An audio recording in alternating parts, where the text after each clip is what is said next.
آپ دیکھ رہے ہیں یوٹیوب چینل ڈاکٹر جلیل اسلم آفیشیل اور السلام علیکم اینڈ آداب عرض ہے۔ ابراہیم لنکن جدید معیار کا معمار تھا۔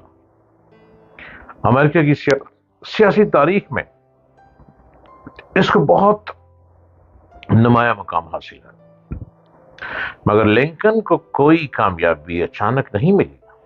اگر آپ کہتے ہیں نا آپ شارٹ کٹ لیں گے، آپ شارٹ کٹ سے باقی چیز جائیں گے، بالکل بھی نہیں۔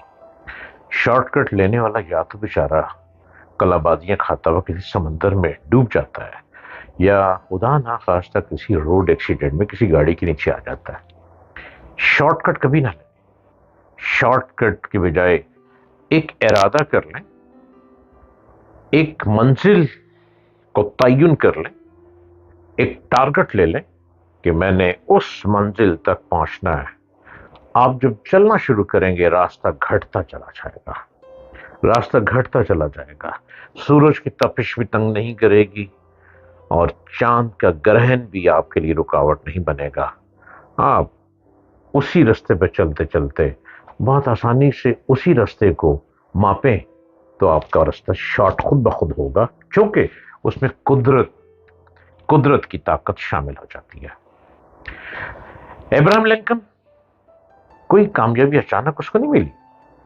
اس مقام تک پہنچنے کے لیے اس کو ناکامی کے ان گنت زینے طے کرنے پڑے۔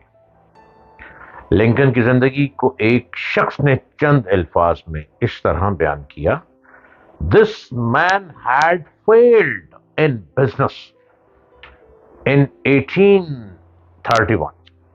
He was defeated in politics in 1832. He failed once again in business in 1834. He had a nervous breakdown in 1841. In 1843, he hoped to receive his party nominations for Congress, but he didn't. He lost in 1855. He was defeated again in 1858, but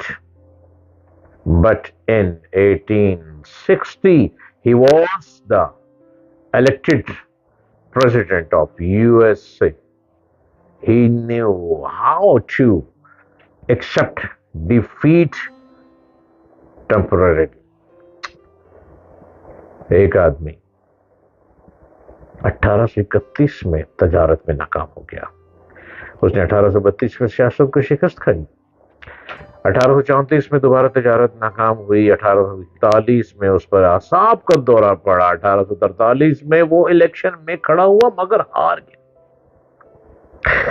1858 کے لیے election میں اس کو دوبارہ شکست ہوئی۔ لوگ اس کے بارے میں کہنے لگے کہ یہ شخص کبھی کامیاب نہ ہوگا، مگر یہی وہ شخص ہے جو 1860 میں ابراہیم لنکن کے نام سے امریکہ کا 16واں صدر منتخب ہوا۔ اس کی کامیابی کا راز یہ تھا کہ وہ جانتا تھا کہ شکست کو کیسے تسلیم کیا جائے، عارضی طور پر نہ کہ مستقل طور پر۔ کامیابی ہمیشہ ناکامیوں کے بعد آتی ہے۔ اس دنیا میں فتح صرف اس شخص کے لیے ہے جو شکست کو مان لینے کا حوصلہ رکھتا ہے۔ ہر چیز کی ایک قیمت ہوتی ہے اور ناکامی کا اعتراف ہی کامیابی کی اصل قیمت ہے۔ جو لوگ یہ قیمت ادا نہ کریں وہ کبھی اس دنیا میں کامیابی کی منزل کو نہیں پہنچ سکتے۔ اس دنیا میں کامیابی کا راستہ ایک ہے، وہ یہ ہے کہ آپ ناکامی کو وقتی واقعہ سمجھیں۔ ناکامی کا دوبارہ کامیابی میں بدلنے کے لیے آپ کبھی اپنا حوصلہ نہ کھوئیں۔ سردار عبدالرب نشتر تحریک پاکستان کے رہنما، قانون دان، سیاستدان اور شاعر تھے۔ نشتر ان کو تخلص تھا ان کا۔ جون 13 1899 کو پشاور کے ایک معزز خاندان میں پیدا ہوئے۔ ان کے والد کا نام عبدالحنان تھا۔ ابتدائی تعلیم انہوں نے مشن اسکول پشاور سے حاصل کی۔ 1916 میں سناتن دھرم ہائی اسکول سے میٹرک پاس کیا اور پھر بی اے پاس کرنے کے بعد 1925 میں علی گڑھ یونیورسٹی سے LLB کی ڈگری حاصل کی اور پشاور میں وکالت شروع کی۔ تحریک خلافت میں مولانا محمد علی جوہر کا ساتھ دیا۔ صوبہ سرحد میں اصلاحات کی تحریک، ایک متنازع کتاب شائع کرنے والے ناشر، مصنف کے خلاف تحریک، سائمن کمیشن کے خلاف تحریک پاکستان قائم کرنے کی تحریک، غرض یہ کہ ہر تحریک میں حصہ لیا۔ 1929 میں Peshawar university Peshawar municipal committee کے رکن منتخب ہوئے، پھر نیشنل کانگریس کی مجلس عاملہ کے رکن بنے۔ 1930 میں جب انگریزوں نے قصہ خوانی بازار میں نہتے جلوس پر اندھادھند فائرنگ کی جس سے بے شمار افراد جاں بحق ہو گئے، سردار نشتر نے حکومت کے اس غیر انسانی ظالمانہ اقدام کی شدید مذمت کی اور قصہ خوانی بازار کا نام تبدیل کر کے شہید بازار رکھا۔ اس جرم کو بغاوت قرار دے کر انہیں گرفتار کر لیا گیا۔ انہوں نے 1 سال جیل کاٹی اور 1937 میں صوبائی اسمبلی کے رکن بنے۔ 1938 میں قائد اعظم کی دعوت پر آل انڈیا مسلم لیگ کے اجلاس پٹنہ میں شریک ہوئے۔